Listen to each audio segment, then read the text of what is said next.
recording. I'm doing this as a very special interruption of the following 3 Taiwan specials.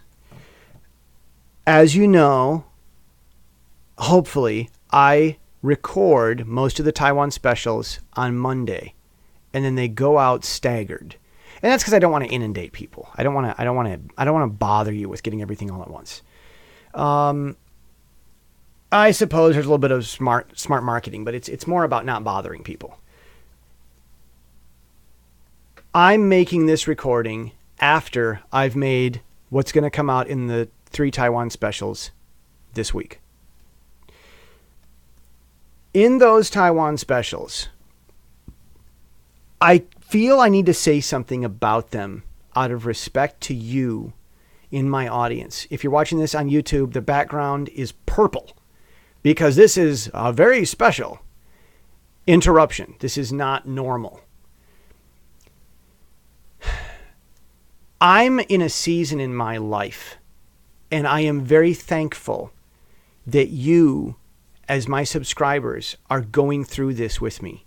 This is a transformative thing that's been happening. I haven't had something like this happen in my life in maybe 10 years, maybe 15. I have encountered a life situation that it's not necessarily terrible or tragic. It's just something I wasn't prepared for. And I don't know what to do, or I didn't, until one of my recent phone conversations with my college classmate and writer.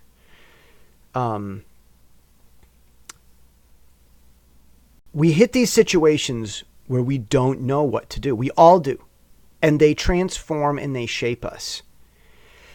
And so I'm going to be going over, in this Taiwan special this week, I'm explaining my immediate raw thoughts. In fact, I talk about a friend with a factory who ordered the wrong car part.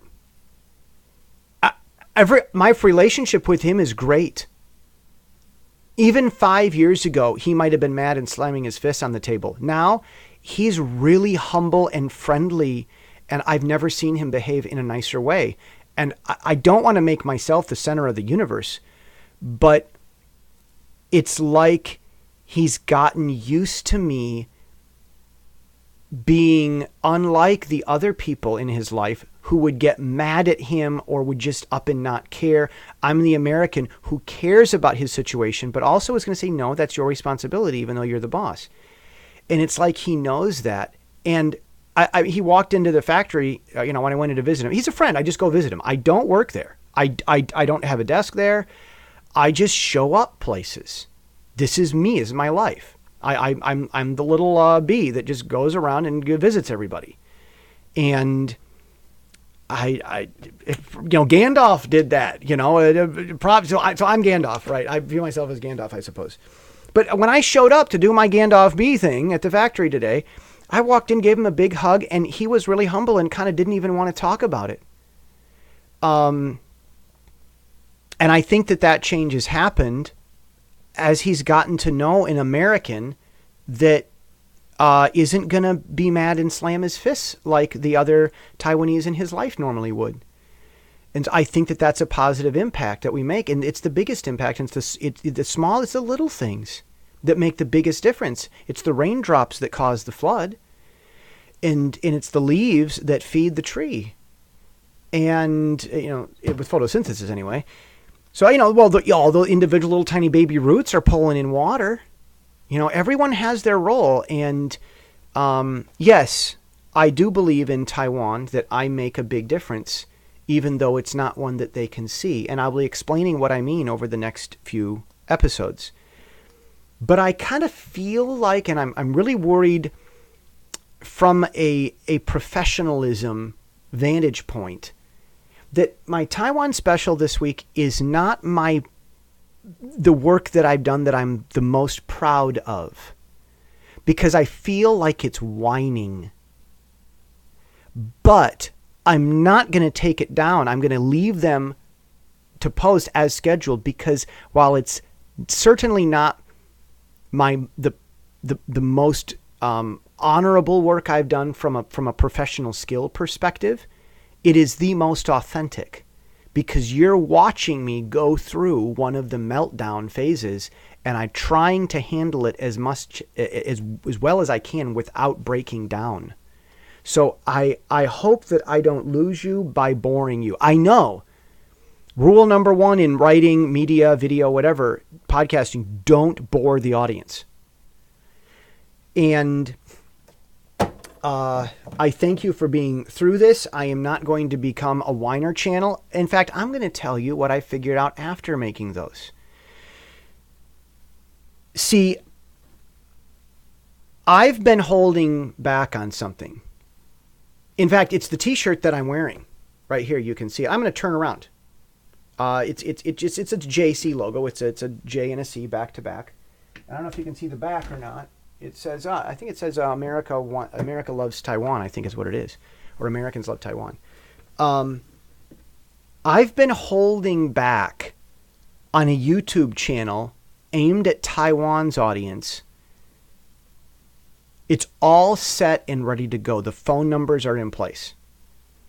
And I've been holding back because I have an ethics issue with being from another country, making media that targets one country that I'm not from. Internationally, I have an ethics issue with that. I don't like American companies owning Japanese newspapers and vice versa, because it's meddling. And I'm not going to do that with a YouTube channel. I've been in Taiwan 10 years, but I don't have residence or citizenship or anything. So it would be meddling. So that was why I hadn't started that channel yet. So I'm explaining to you a dilemma, and I'm going to tell you how this crisis solved the dilemma for me. I was wondering, knowing that Taiwan has these skeletons in it's not skeletons in a closet. It's more like skeletons in a rabbit hole, because it just gets worse and worse and worse and worse. Militarily, America should be concerned about Taiwan's ability to adapt to changing situations in a wartime environment. There are many concerns that have been covered up. And I don't want to just blast Taiwan and say they're bad. And I explain that in the Taiwan Special later this week. But there are certain things that we need to discuss and things we need to know about so that we can become better. Wisdom is to expose our problems so we can be rid of them and continue to live and thrive all the more. So talk of problems is not a death sentence or a death wish. It's a choice unto life. I learned that in high school, junior high school. Our band director wanted us to critique each other as much as we could so we could become better. A criticism is a compliment in my book. I learned that. It's why I think we were a Class C school doing AAA music, getting first division ratings. And it wasn't because of low standards, and it wasn't because we didn't criticize our own work. Quite the opposite. So I have some very healthy, wonderful gifts I want to give Taiwan in the form of criticism so that we can live and thrive. And a lot of people are going to have trouble getting that. I don't think you will. But this was my dilemma. I wouldn't do the YouTube channel targeting Taiwanese because I wasn't part of Taiwan, and even as a resident, and I didn't want to meddle. On the other hand, if I was given residence, I would somewhat be in Taiwan's debt, and then it might be ethically and optically, I suppose, which is it's more of a marketing thing, like it wouldn't stay afloat. It would be wrong, maybe, to criticize the country that gave me such a wonderful gift of residence. So even if they had approved my application for permanent residence, which is now 1 day overdue, it should have been here Monday. This is Tuesday.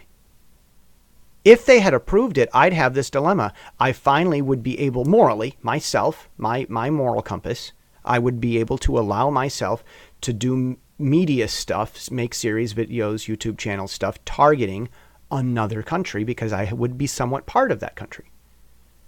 But I would feel so in their debt that I wouldn't even be able to provide helpful criticism. Well, since I finished my application and the time has passed, but they rejected it, that's actually the best scenario for me as a writer, as a content creator. Because I did the application that should have been approved, I put in the work, and I should have enough connection to that country where it's not ethically wrong for me to do media in that country. At the same time, they rejected it, which means they're also giving me permission to provide constructive criticism. So this has solved my dilemma. That's the conclusion that I reached after going through the Taiwan Special episodes that follow this. Now, I'm going to add one other thing. I do plan now. I've decided now that I am starting that YouTube channel. I don't know what it is. When I set my mind to something, there are times I make suggestions and people turn them down, and I say, that was a stupid suggestion and I really don't care. Applying for permanent residence in Taiwan was not one of them. I meant it. And when I applied for that, I wasn't asking Taiwan's permission about what to think. I was asking Taiwan's permission to do it gently. And so when they rejected my application for residence, they weren't saying, Jesse, you're not going to become a resident. They were saying, Jesse, if you're going to become a resident, it's going to be through a lot of fighting. Okay, that's what they wanted. See, in their culture, someone says no, then everybody else just bows their head and walks away. They don't know that. I don't think they're prepared for that. And they're going to continue through the learning process. So I've been in contact with American Congress. I've told my congressman about the nonsense that's been going on. This is a thing. Westerners come to Taiwan and they go through this crisis. They're like, oh my goodness, it's like a learning crisis. It's more than culture shock. You're kidding me. People actually do that? Like I expected to eat my food at the wrong time, or use my right hand instead of my left hand, or point with the wrong finger, or say that smells like perfume rather than saying it smells like good chocolate. I expected to make those types of mistakes. I didn't expect that putting out my hand to be someone's friend was going to be taken as an insult because it's too direct.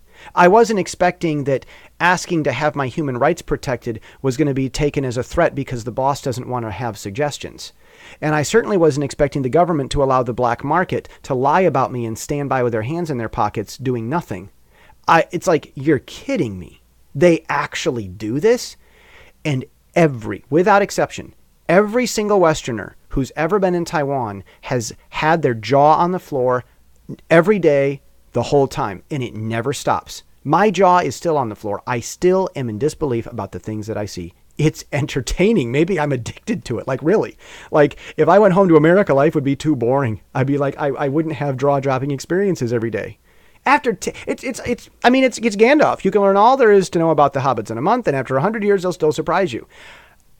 That's Taiwan, man. Every day, I thought that I learned everything. I'm still learning about different types of fruit that grow on the island. Not even the Taiwanese know about all the different fruit on the island. This is a Taiwan fruit? Oh, I didn't know. And the person's like 50 years old. So I'm always having new learning experiences, much of it good, jaw-dropping stuff, and it's a crisis. It's a learning crisis, and it's a new level of culture shock. It's like culture shock level 3. It's like Super Saiyan 3 culture shock. And Westerners go through that, and a lot of them self-destruct, or they don't know what to do. They fail school, or they can't find work. They overstay their visa because the system just spits them out. And it's just one horror story after another, and it's not a closet full of skeletons. It's a rabbit hole, and it's been neglected. And I don't want those bad optics to get into American politics to a point where American congressmen cannot support Taiwan because Taiwan's underbelly has been so exposed for the monster that it is in how it treats foreigners after they're kindly, happily welcomed into the country. So these are issues that have to be addressed. And I'm still processing how to deal with all this. But I think I've finally settled on a format for the videos that I'm going to be making. I don't want to bore you. I hope I'm not boring you with my secret media machinations. But I think I'm going to share a spicy sweet, kind of like sweet and sour, but this is sweet and spicy. Taiwan doesn't do sweet and sour like a lot of Chinese restaurants do. Taiwan does sweet and spicy. And I think I'm going to do a sweet and spicy. I think I'm going to talk about the adorable things, and I'm going to talk about the jaw-dropping problems, and I'm going to do it in Chinese with translation help, and I'm going to leave it open at the end. And I'm going to ask the question, does Taiwan deserve to be saved? I don't know. Do you? And I think I'm going to end it with that. And it's just going to be, this is the story. So, I mean, as a writer, we need crises. And this is going to continue to be educational for everyone. As I write Congress and tell them what Taiwan's doing with me and my application, Congress is going to start seeing the underbelly of Taiwan and how deep the rabbit hole of skeletons goes. If Taiwan wanted to have an all happy, all nice, all friendly, no problems, no wave story, they should have approved my application for the thing that I do in fact qualify for. I don't know. I don't think I'm going to tell you what it was because I feel like I'm too long on this episode. I'll promise I'll get to it. What I do qualify for. Let me mull it over. I've told Congress what I qualify for. I'll probably be telling in my YouTube channel coming soon what I'll qualify for.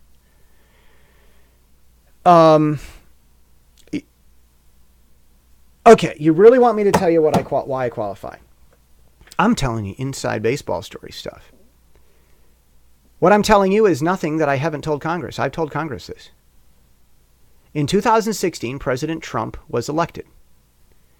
In Taiwan, they only had CNN News to go by, not much. They don't really understand the Make America Great Again crowd. They didn't even know that there was one. They might have seen red hats at most. They thought Trump was a big meanie face and was just going to nuke the whole world because that's what the people on CNN wanted everyone to believe. For whatever reason, I'm not going to get into the politics of it. That's the news that they had in Taiwan. So as soon as then President-elect Trump had been elected, Taiwan's president held an emergency security meeting. As I am told by my Taiwanese friends, this was in the news. This is public knowledge. So she had an emergency security meeting with her top generals to calculate their military readiness or something like that, something of that nature, for Trump's retaliation against Taiwan because their president had endorsed Hillary. Say what? Little old Taiwan, Americans get Taiwan confused with Thailand. They don't care about other countries.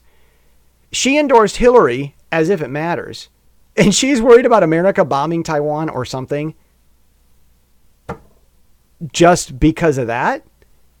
Well, sorry. One, no, we aren't angry and mean to people like the Taiwanese culture is to its foreigners and its own people.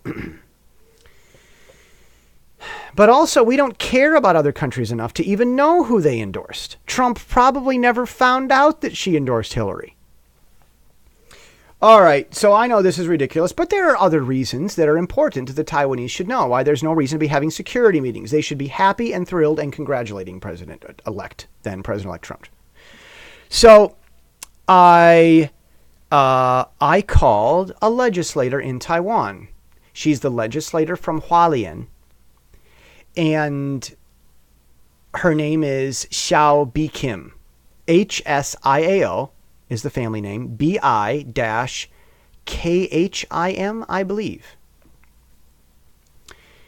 She's from the same political party as Taiwan's president. Formerly a minority party, now a majority. Lost at the midterms, but still in control of the central government. We have a federal government in America. They have a central government in Asia. I called her office. I spoke with an aide. She was nervous. Everyone was nervous in Taiwan with this evil monster that was going to be taking the White House, Donald Trump. Look, even from the Democrats in America, Trump was not the monster that the people in Taiwan feared he was. That's the issue here. This isn't so much about American politics. I preface and then I said three things. I said, I'm just an American. I do not represent the government. It's actually legal for private parties to negotiate on behalf of the American government without permission or consent. So I said, this is just my opinion as an American. I'm not representing America's government at all. One, Trump is a businessman and grudges are bad business. He's not going to be angry because you endorse Hillary. Two, TPP, big issue in Taiwan. The Trans-Pacific Partnership is not the only way to do trade. Americans don't like the law, but they're open to the idea of trade, I think. So free trade with America is probably surely on the table. It's not off the table just because Trump doesn't want TPP specifically. They didn't know that in Taiwan. Three, Trump is outspoken against China. He has experience dealing with China. He demonstrates knowledge about China. He knows that China is a threat to world stability. The enemy of my enemy is my friend. I'm trying to use simple English so they understand me. And I also know how to say that in Chinese. It's not my best choice of words, but I got the idea. For some reason, the enemy of my enemy is my friend, yeah. Yeah, okay. It really meant a lot to him. That was all I said. The aide said, okay, I will go into the room next door and I will tell the legislator what you said. The following day, now that legislator, Bi Kim Xiao, sits on Taiwan's Committee for Foreign Affairs. The next day, the Foreign Affairs spokesman went out and said exactly the same things that I said. Now, before that, the newspaper articles were, well, I don't know, with this new president, we might be able to find a way. Oh, I'm not sure what we're going to do. Emergency security meeting. That's what was happening before that. The next day, all that changed. America's always been our friend. Months ago, we had a great meeting with President, candidate Trump's team. We're going to be best friends forever. And a month after that, they Skyped him. The Taiwan's president gave him a Skype call to give him a congratulations. Everything turned around, and it had the words that I crafted all over it. Now, of course, they gave the spin. We've always been friends. Yeah, right. Yeah, that's what enemies always say when they make up. Or even misunderstanding things. Did I help Taiwan? That was my reason in my application for residence. If you help Taiwan in a big way, like you really help, then they give you residency. I qualify. I wanted residency, not just for myself, but because I've been one of the skeletons in Taiwan's closet rabbit hole. And I didn't want the story to end badly. Well, as my writer friend said to me on the phone not long ago, like hours ago, Jesse, you don't get to decide how the story ends. And I'm like, yeah, I've got to let go. That's a serenity prayer. Accept the things I can't control. Lord, grant me the serenity to accept the things I cannot control, the courage to change the things I can, and the wisdom to know the difference. And this is wisdom to know the difference. I've got to accept that I can't decide how the story ends. I can affect it. I can do good work to stack it in my favor, but I don't get to decide how the story ends. If Taiwan wants me to go back to America without having earned residence so that I have a bad story to tell about them, it's not my place to argue with their decision of what story I have to tell. I have to accept that people sometimes just insist that I only have bad things to say about them.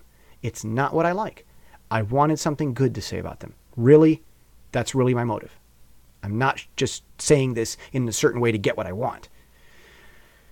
Why would I want Taiwan residence? Anyway, really, as an American. I'm just an idealist and I want to have a happy story. I mean, I'm a writer. Writers like to write terrible tragedies that end wonderfully, or tragedies in the process. The country song, God Bless the Broken Road That Led Me Straight to You. I wanted to write that story. Okay. So I've accepted that I don't get to say how the story ends. The reason that Taiwan rejected my reason is because it wasn't big and shiny and in the newspaper. And, there's a 14-year-old kid that I might be doing this YouTube channel with who says, yeah, they wanted you to be wearing a golden dress.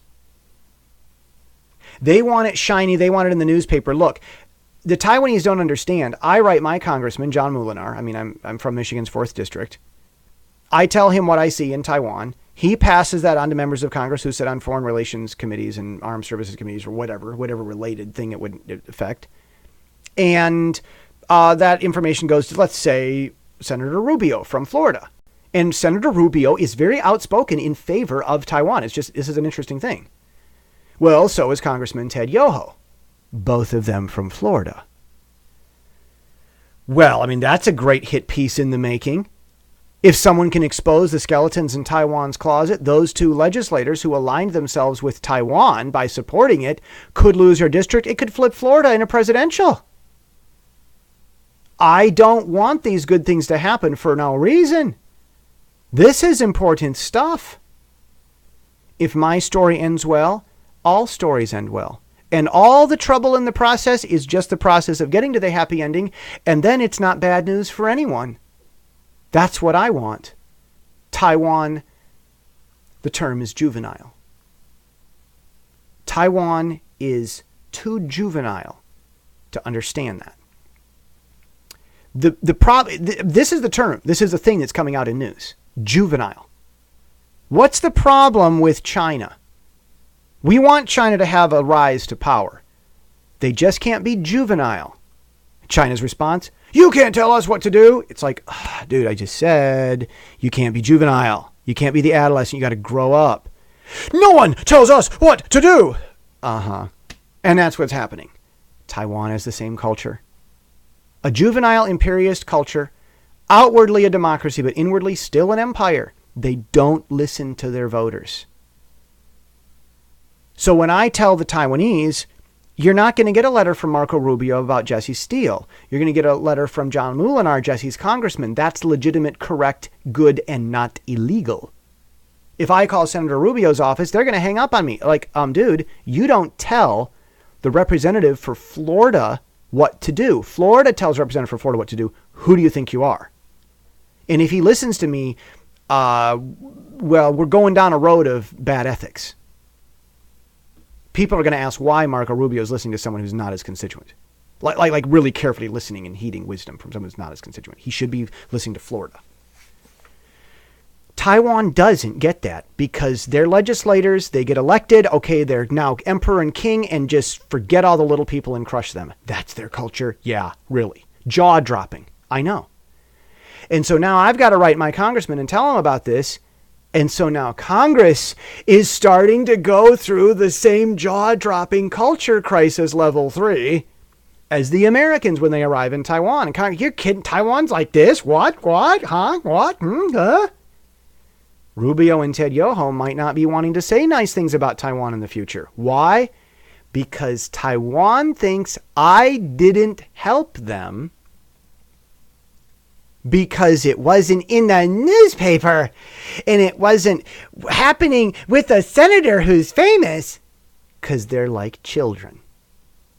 Yeah. So, we're dealing with, immaturity, maybe insanity, where people won't do the right thing even to save themselves, even to save their own hide. That's like mental illness, Phil. Ask a social worker.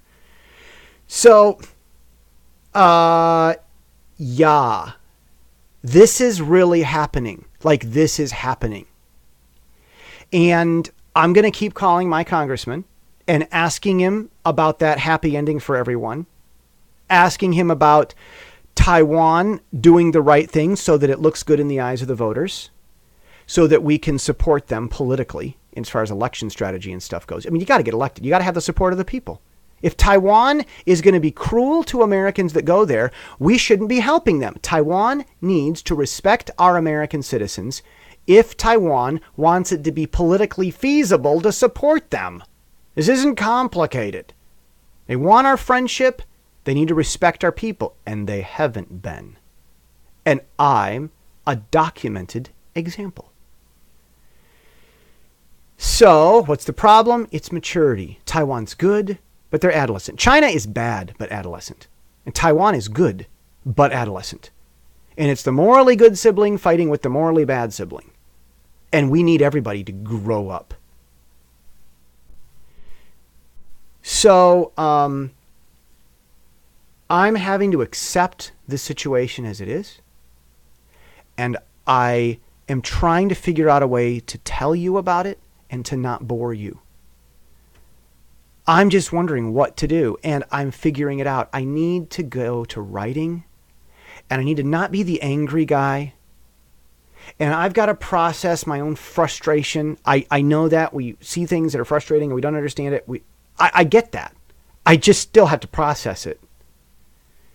And you're watching me process it, and I'm honored that you are here with me through this.